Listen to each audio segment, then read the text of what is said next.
cold startup.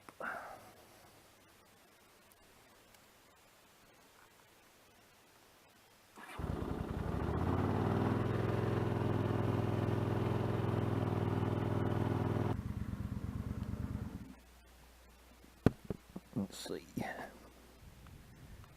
Kind of repainted the boxes with the machinery enamel. They're still very rough, but they are not just gaudy shot like what they were. I've got my little emblem to go back on that. That was cracked.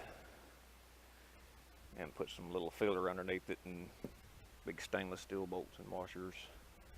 I've actually got a rack I could put on that, but I think I'm gonna keep it. See, I got a little blemish here on the tank, but my original plans was to strip all that thing down and just do a complete repaint. I was going to do it in a red and black with the red covers, cylinder valve covers. The radio sucks.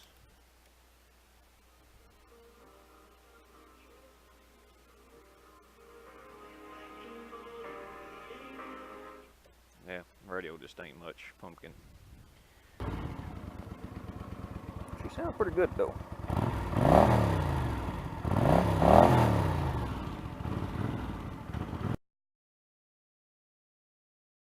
As you saw in the pictures, it was very rough. Old gal didn't hardly run right, and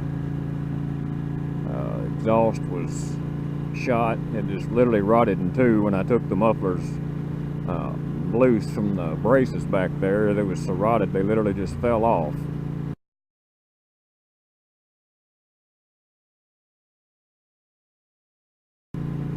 Left part of the muffler clamps and the mufflers up on the H-pipe underneath, and the whole front fairing was just a flopping around every which way. It was barely hanging on. Had two bolts, or two nuts rather, and it's got four studs, two on each side, and there was two nuts that were tight and the other two were loose, and that was it. And that whole front fairing was just a flopping around every which way. And I found out there was some braces that were missing, and thanks to eBay I was able to allocate the part I needed for little or nothing to fix that.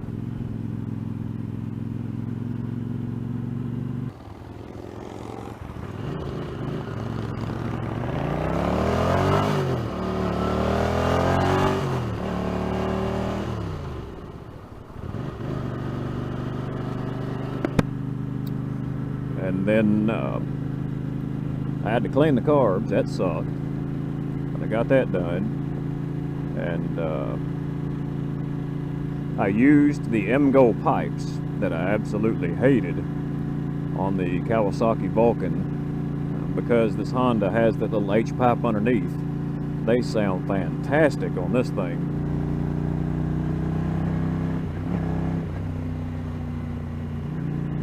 Good sounding little motor.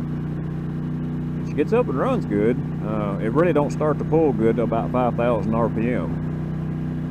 And I'll get on it here in a minute when I can get out of the speed limit, but had to put a new windscreen on it. I don't know what they tried to clean that windscreen with that was on it before, the factory windscreen. I don't know if they used some kind of acid or what they done, but it was absolutely shot.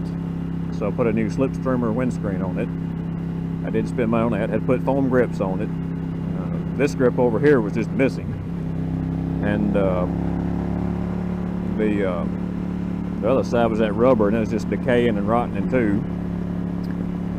And cleaned the old gal up, cleaned up the boxes. I'll show that in a little walk around video that I made the other day of it. I don't think in my walk around I had the grips on it yet, but I'll piece these videos together. I'm trying to make this a very short video because my initial bike review video was like 20 freaking minutes long, and that just ain't good.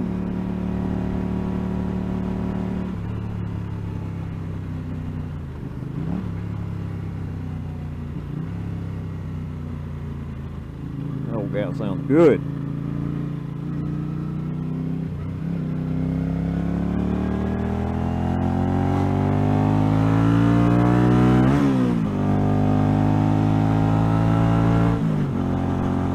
boy, should get up and run. Needs a 6th gear.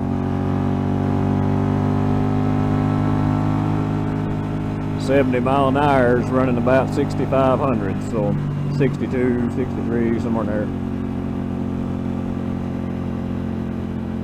there. Ironically, it's called a GL500 Interstate, but I don't think I'd really want to be on the interstate for long periods of time on it, not with it running as fast as it does. But where this bike really comes in just super sweet is running these little back roads like this. Oh my gosh. I don't know, I haven't ridden a GL500 or a GL1800 Goldwing, and I would be willing to bet that they would be a little bit smoother than this even still, but my gosh, this thing rides smooth. I mean, if I painted it yellow, I'd call it butter, because that's what it is, boy. It is just butter smooth.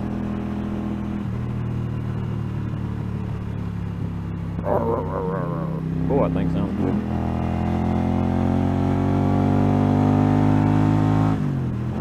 Surprisingly nimble to be such a big old bike. I mean, you kind of take some getting used to behind all that, but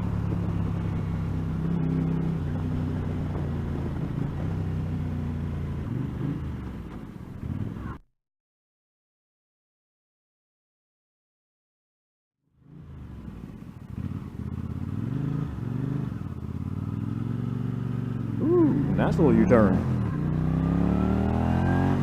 I believe that was well under 24 feet. That's only about half throttle. To be a 500, it gets up and runs good. Good power. Still got some things to do. I got a little bit of, I don't know what I can pick up on this. I got a little bit of rust around these gauges. Got to clean that up. I did clean all of this up, all the fairing up. The radio grills were all nasty, rusted. Tires, I had to put new tires on this thing, and I changed them myself and used those Dynabalance silicone balance beads in them. Put 2.5 ounces in the rear, which is probably too much. Oh, beautiful. Gosh, this thing handles good to be big. And I'm sorry, put I think 1.5 ounces in the front. But I mean, the balance on these tires is just wonderful. I can't even remember what brand they are. Brakes. I had to put a new brake master cylinder for the front right here. Unfortunately, Honda discontinued the brake master cylinder, and I thought seriously about using one off of a different model, but got this. Unfortunately, it's made in China, so it may die in a year, who knows. But I mean, crap, I can lock the front tire up just about, so, you know, it works. I guess that's what's important at the end of the day. It works. Had to put a headlight in it. The entire headlight assembly was missing. Did not have a headlight at all. And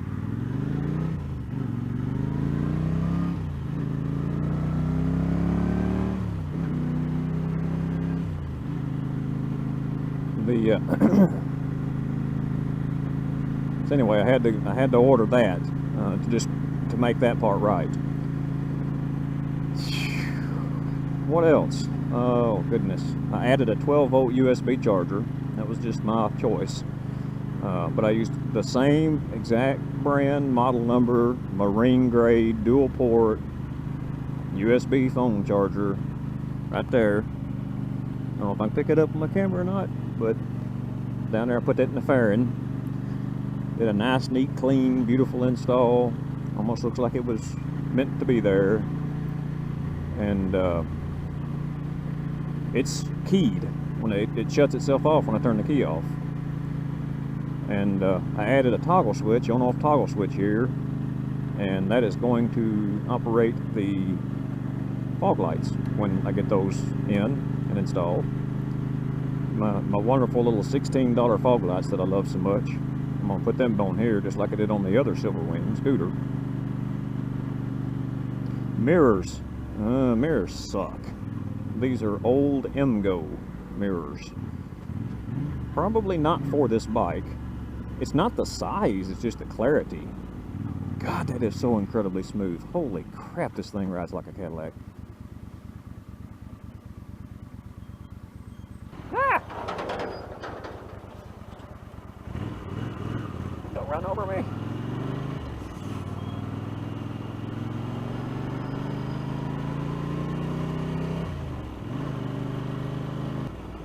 It's not a smooth transmission.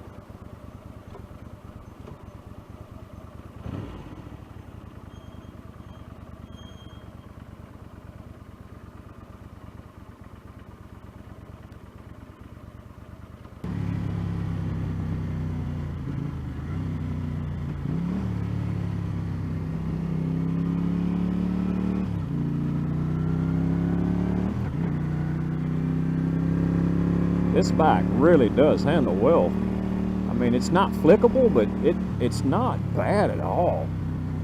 To look at it, you'd think, oh, that ain't gonna handle worth a shit.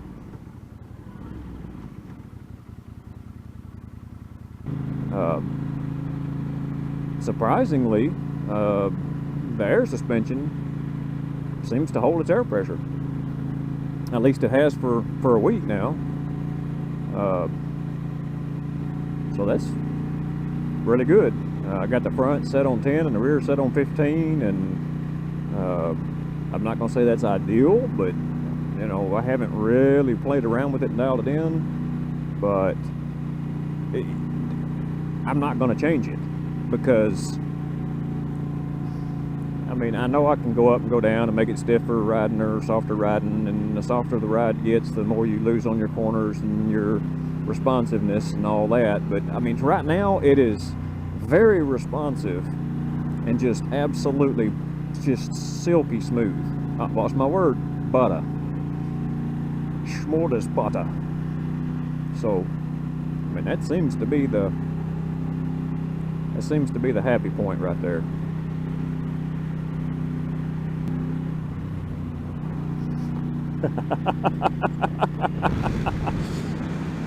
Oh, you can go over the rough spots, like intentionally hit the rough spot on the road. Oh my gosh, it's just like it just freaking floats down the road. Oh my gosh, that's amazing.